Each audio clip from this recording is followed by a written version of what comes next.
Apache warrior buried his enemy. Not knowing the man had saved his sister once, he knelt beside the man he'd just killed and began to pray. Not knowing that 3 years ago, those same hands had carried his dying sister through the desert for 72 hours straight. The morning sun bled crimson across the Chihuahuan Desert, painting the sagebrush and creosote in shades of old wounds. Naalnish knelt beside the body of the white man, his breathing still ragged from the fight that had ended moments before. The settler lay sprawled against a cluster of barrel cactus, arms flung wide like he was embracing the sky he'd never see again. Blood soaked into the thirsty sand beneath them both. Naalnish's hands trembled as he set down his war club. The mesquite was still warm from the killing. The man's face was turned toward the rising sun, eyes closed, features peaceful despite the violence that had claimed him. A thick mustache, grayed at the edges, weathered skin that spoke of years under the desert sky.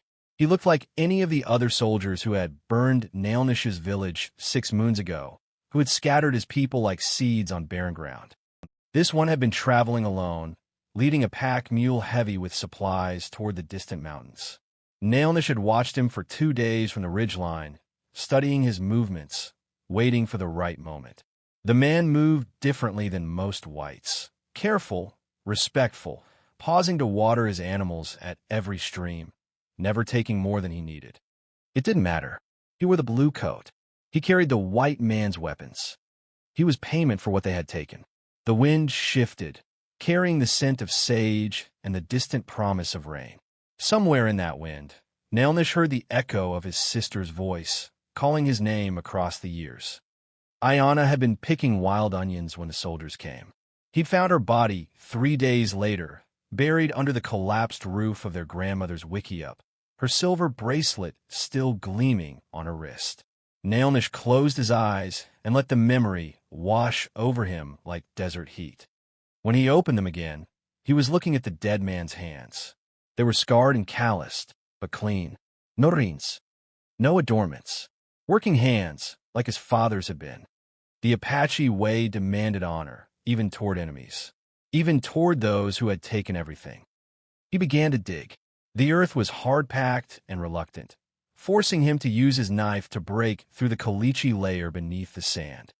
Sweat mixed with dust on his bare chest as he worked, creating muddy streams that traced the old scars from childhood hunts and grown-man battles. The sun climbed higher, but he didn't stop. This was sacred work now, older than vengeance, deeper than hate. The dead man's coat fell open as Naalnish lifted him, revealing a faded cavalry shirt beneath. No insignia, no medals, just worn cotton that had seen too many washings in too many creeks. In the coat pocket, something crinkled, papers of some kind, but Naalnish didn't look. The dead deserved privacy in their journey to the next world. As he lowered the body into the shallow grave, the man's head fell back, and Naalnish saw his face clearly for the first time. There was something familiar about the shape of his jaw, the way his hair curled at his temples. But that was impossible. All white men looked the same to him, pale and foreign as winter clouds. He arranged the body with care, hands folded across the chest, face turned toward the direction of the rising sun. The Apache believed the dead should see the light one last time before the darkness claimed them. Even enemy dead. Even a man who had taken his sister from this world. The covering came next. Sand and stones, each one placed with deliberation. This man had fought bravely at the end. He'd drawn his gun fast and true, missing Naalnish's heart by the width of a hawk's feather. A warrior's death deserved a warrior's burial, regardless of the color of his skin or the uniform he wore. As Naalnish worked, his mind wandered to the village that was no more. The smell of mesquite fires in the evening. His grandmother's stories, told in the old tongue while her hands worked deerskin soft as clouds. Aiyana's laughter, bright as water over stones. All of it ash now, scattered by desert winds and the passage of seasons. The grave took shape slowly, a low mound crowned with carefully chosen stones. Each rock had been earned through sweat and reverence, placed according to the old ways his grandfather had taught him when he was still young enough to believe the world made sense. When it was finished, Naalnish sat back on his heels and studied his work. The desert had already begun to reclaim this place, dust settling into the spaces between stones, small insects investigating the disturbed earth.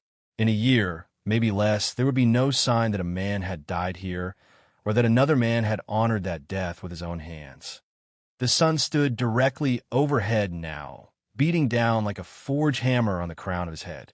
His water was running low, and the nearest spring was half a day's walk to the south.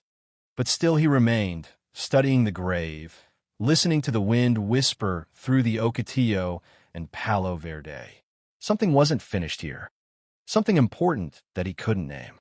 In the distance, a red-tailed hawk circled on the thermals, crying once before disappearing over the mountains. The sound echoed in the still air, lonely and wild, like the voices of the dead calling across the void between worlds. Naalnish touched the medicine bundle at his throat and whispered a prayer in the old tongue, words his grandmother had taught him for the sending of souls. The dead man would need guidance in the darkness ahead, regardless of his crimes in the light. As he prepared to leave, the wind gusted stronger, scattering sand across the grave and stirring something near the dead man's belongings. A piece of paper fluttered free from the pile, dancing across the desert floor like a moth caught in flame. Naalnish watched it settle against a clump of bunchgrass, white and foreign against the bronze landscape. Whatever secrets the dead man carried, they would keep. The earth had claimed him now, and the earth kept its promises better than any living thing. But as he gathered his weapons and turned toward home, the Apache warrior couldn't shake the feeling that this death, this burial, was part of something larger than vengeance. Something that reached back through time like roots seeking water in drought-cursed soil. The paper fluttered again in the wind, as if trying to speak. The soldier carried the dying Apache girl for 3 days through hell itself, never knowing her brother would one day kill him with his bare hands for wearing that same blue coat. 3 years before the grave, 3 years before the blood, Thomas McKinnon had been a different man entirely. He'd ridden with Captain Morrison's cavalry unit through the Gila River Valley, his horse's hooves beating a rhythm of reluctant duty against the hardpan earth. The orders were simple: relocate the Apache families to the reservation. Move them peaceful-like, the captain had said, but move them all the same. Thomas had joined the army to see the frontier, maybe find some land to call his own when his service ended. He hadn't signed up to chase families from their ancestral homes like wolves driving deer toward slaughter. The memory came to him now in fragments, sharp as broken glass, as real as the desert wind that had scattered that paper across the dead man's grave just hours ago. The girl had been lying beside a dried creek bed, barely breathing. Thomas had been scouting ahead of the main column when he found her, half hidden beneath a stand of desert willow. At first he thought she was dead, another casualty of the forced relocations that had scattered Apache families across hundreds of miles of unforgiving country. But then he saw the slight rise and fall of her chest, heard the whisper of breath between cracked lips. She couldn't have been more than 16, with long black hair matted with dust and fever sweat. Someone had braided silver threads through the strands, and a distinctive bracelet encircled her thin wrist. Hammered silver set with turquoise stones that caught the afternoon light like captured sky. He should have ridden back to report her position. Should have let the column's surgeon decide what to do. Instead, Thomas McKinnon dismounted and knelt beside her in the sand. Her eyes fluttered open when he touched her forehead, dark eyes bright with fever, unfocused but somehow still fierce. She tried to pull away, probably expecting him to finish what the desert had started. Instead, he lifted his canteen to her lips and let precious water trickle across her tongue. "Easy now," he'd whispered, though he knew she couldn't understand English. "Easy." The fever had taken hold of her completely. She rambled in Apache, calling out names Thomas couldn't pronounce, reaching for people who weren't there. Sometimes she would grab his shirt with surprising strength, pulling him close, and he'd see fear flickering behind the delirium. Fear of dying alone in the emptiness, far from family and familiar ground. That first night, he'd made camp beside the dry creek, keeping watch while she shivered through the fever dreams. He knew he was risking court-martial. Knew Captain Morrison would be furious when he didn't return with the scouting report. But something about the girl's fierce grip on life, her refusal to surrender even in delirium, reminded him of his own sister back in Ohio. Mary Ellen, who died of consumption the winter before he enlisted, fighting until her very last breath. The second day had been worse. The girl's fever spiked, so high he thought she would die in his arms. He'd torn strips from his spare shirt to make compresses, soaking them in his dwindling water supply and laying them across her burning forehead. When she thrashed and cried out, he held her hands and spoke to her in the gentlest voice he could manage. "Stay with me," he'd said, over and over.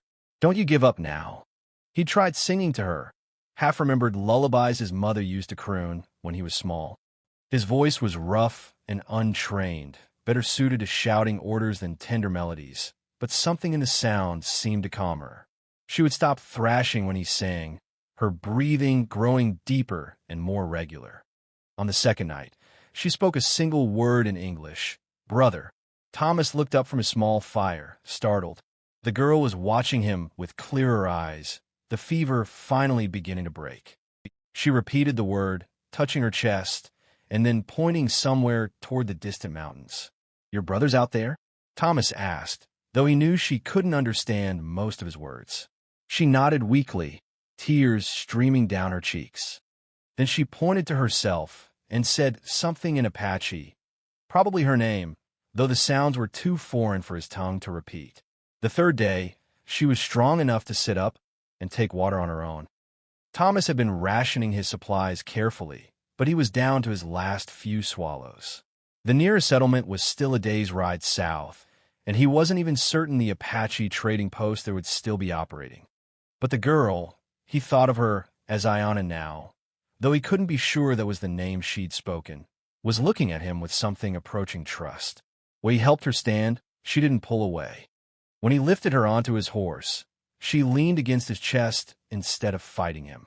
They rode south through country that looked like God's bones bleaching in the sun. Thomas gave her the last of his water at midday, watching her drink it slowly, savoring each drop. His own throat felt like sandpaper, but seeing color return to her cheeks made the sacrifice worthwhile. Late in the afternoon of the third day, they reached the trading post. Miguel Vasquez ran the place, a weathered Mexican who traded fairly with Apache, Mexican, and American alike. Thomas had heard about him from other soldiers, how he could be trusted to deal square with anyone who came in peace. "She is far from her people," Miguel said in careful English, after Thomas explained how he'd found her. "Can you get her home safe?" Thomas asked. "Miguel Nadith. Her family, they trade here sometimes. I know them. Good people, but scattered now by the soldiers." He paused, studying Thomas with calculating eyes. "You could have left her to die." "No," Thomas said quietly. "I couldn't have." That evening, before he rode back to face Captain Morrison's wrath, Thomas watched Aiyana sitting by Miguel's fire. She'd been given clean clothes and hot food, and the silver bracelet on her wrist caught the firelight as she gestured, telling her story to Miguel in rapid Apache. Once, she looked over at Thomas and said something that made the old trader laugh. "She says you sing like a dying coyote," Miguel translated, "but your heart is good." Thomas felt himself blush. Tell her I hope she finds her brother." When Miguel translated, Aiyana stood and walked over Thomas. She pressed something into his hand, a small piece of turquoise, smooth and warm from her touch. Then she spoke a few words in Apache, looking directly into his eyes. "She says the stone will bring you peace," Miguel explained, "and she will remember your kindness when she sees her brother again." Thomas had ridden away that night, carrying the turquoise in his shirt pocket, not knowing that 3 years later he would die with it still there, still warm against his heart. Not knowing that the brother Aiyana had spoken of with such love would be the one to kill him. The wind gusted across the fresh grave, stirring the sand that covered Thomas McKinnon's bones. Somewhere in the distance, a coyote called, long and mournful, like a song for the dead. The paper that had blown free from his belongings fluttered against the creosote bush, pages filled with careful drawings and precise words that told a story of mercy across the divide between worlds. But the desert kept its secrets, and the living carried their burdens alone. The warrior opened his enemy's journal and saw his dead sister's face staring back at him, drawn with a tenderness that shattered everything he believed about the man he'd just buried. The dust devil came from nowhere, spinning up from the flat desert floor like the breath of angry spirits. Naalnish had been walking away from the grave when the whirlwind struck, scattering the dead man's belongings across the hardpan in a chaos of leather and cloth and metal. He stopped and turned back, watching the wind tear through the small pile of possessions he'd respectfully arranged beside the burial mound. A tin cup rolled toward a cluster of prickly pear. A rolled blanket unfurled like a flag of surrender. And something else, something that caught the light and held it. A leather journal, its pages fluttering open as it tumbled across the sand. The wind died as suddenly as it had risen, leaving the desert in profound silence. The journal lay face up against a clump of bunch grass, and even from 20 paces away, Naalnish could see that the open pages were covered with drawings. He should have kept walking. The dead man's possessions were none of his concern now that the burial was complete. But something about the way the journal had fallen, pages spread wide like arms reaching toward the sky, made him pause. One step, then another. Then he was kneeling beside the journal, staring down at sketches that made his breath catch in his throat. Apache faces looked back at him from the yellowed paper. An old woman grinding corn, children playing with stick horses, a warrior in traditional dress, holding a lance decorated with eagle feathers. The drawings were careful, respectful, done by someone who had taken time to truly see the subjects. But it was the drawing on the right-hand page that made Naalnish's world tilt sideways. A young woman's face, rendered in precise pencil strokes. High cheekbones, large expressive eyes, long black hair with silver threads woven through the braids. And there, captured in perfect detail on her slender wrist, a bracelet of hammered silver set with turquoise stones. Aiyana's bracelet. Aiyana's face. His hands shook as he lifted the journal, bringing it closer to his eyes. It was her.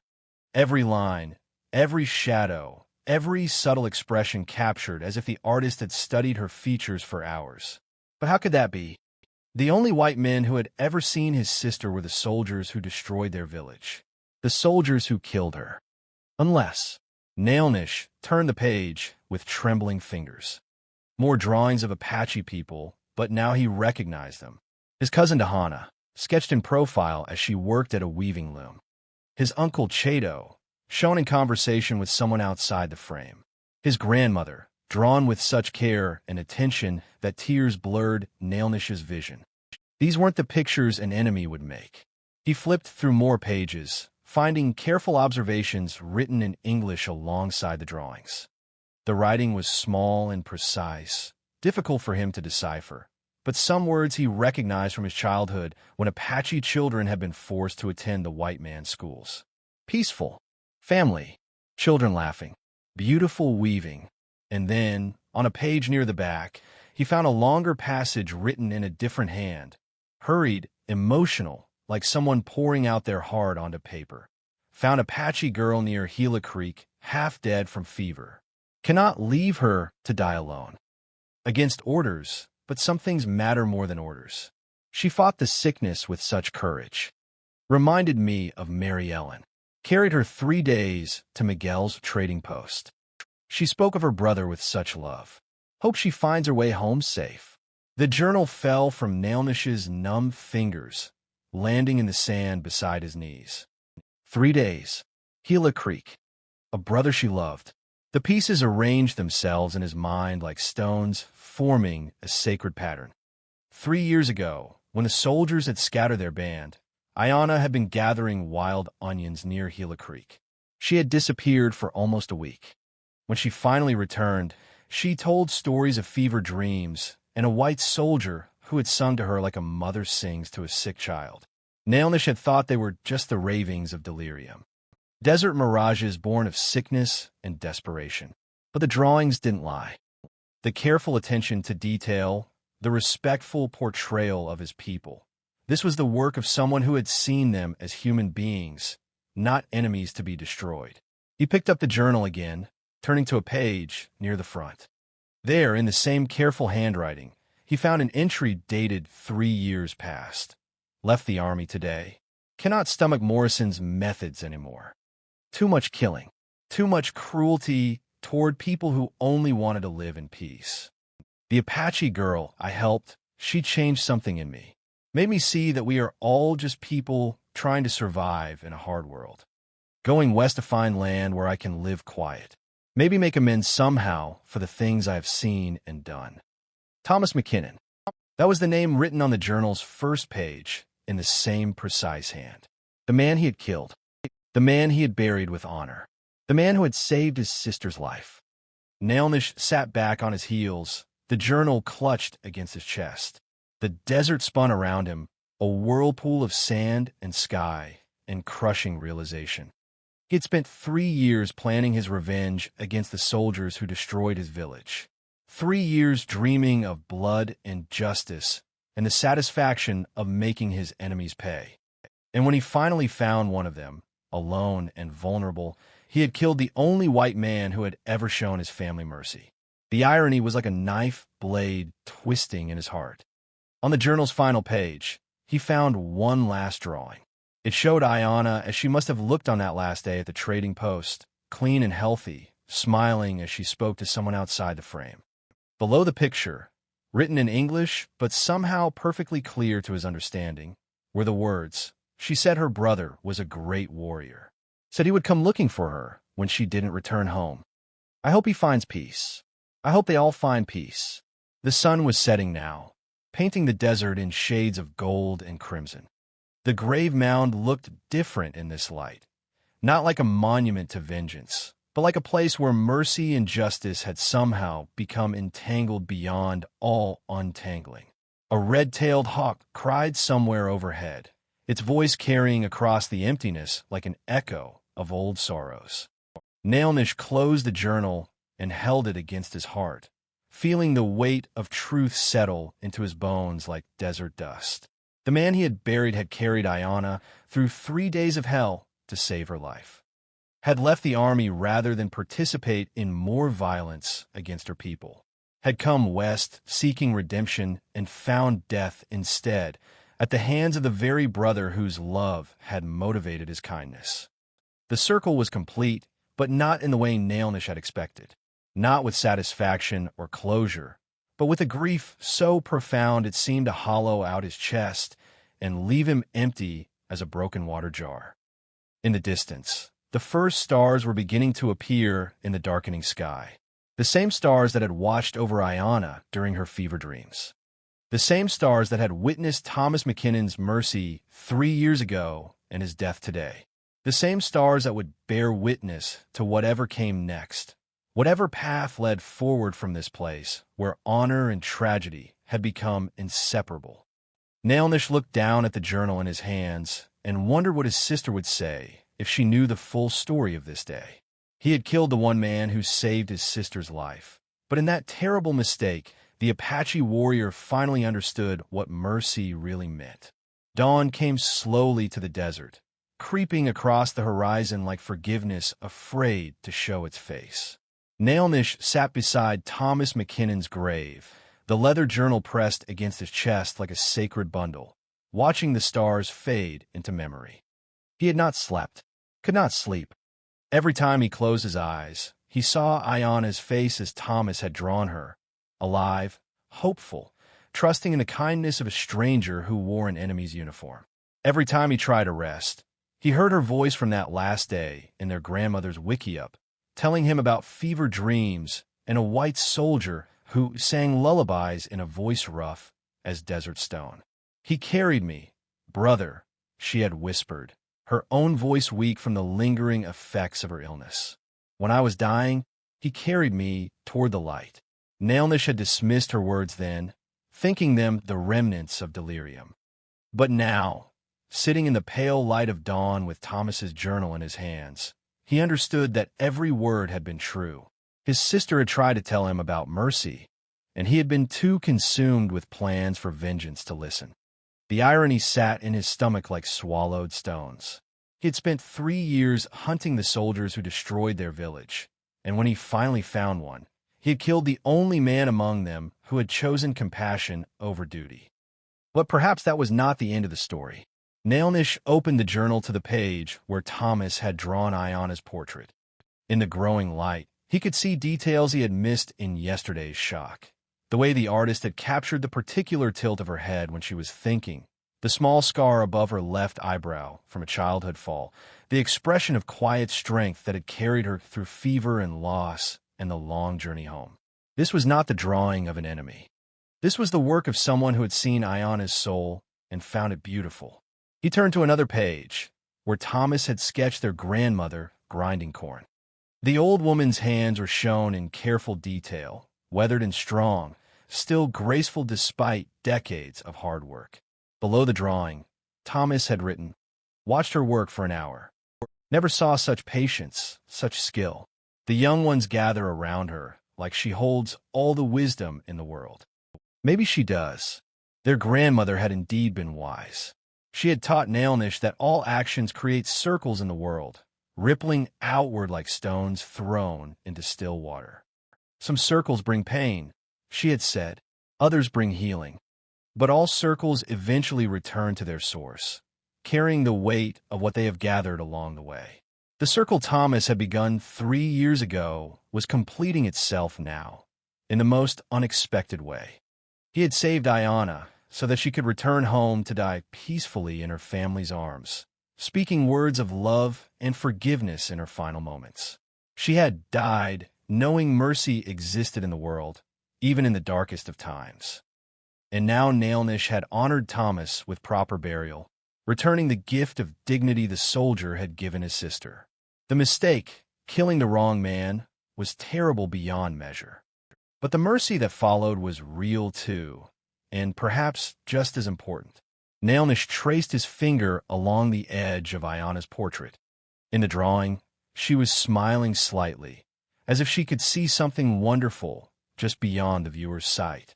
He remembered that expression from their childhood, when she would sit beside the river and watch hawks circling overhead, completely at peace with the world and her place in it. "What would you say about all this, sister?" he whispered to the desert air. The wind gusted gently, stirring the pages of the journal. For a moment, he could almost hear her voice in that soft movement of air, not the fevered rambling of her sickness, but her true voice, clear and strong as mountain water. "Forgiveness travels in circles too, brother. Let carry you where you need to go." Naalnish felt tears on his cheeks, salt water falling onto the yellowed pages of Thomas's careful observations. He had thought vengeance would heal the wound of losing her. Instead, it had only made the wound deeper, more complicated. But this understanding that passed between enemy and enemy across the barrier of death, this felt like the beginning of actual healing. He stood slowly, his joints stiff from the long night vigil. The sun was fully up now, painting the desert in shades of gold and amber. Thomas's grave looked different in this light, not like a monument to his own guilt, but like a place where two stories had come together in ways neither man could have anticipated. From his medicine bundle, Naalnish took a small piece of turquoise, one of several stones his grandmother had given him before she died. He placed it carefully on top of the grave mound, a blue-green spot of color against the brown stones.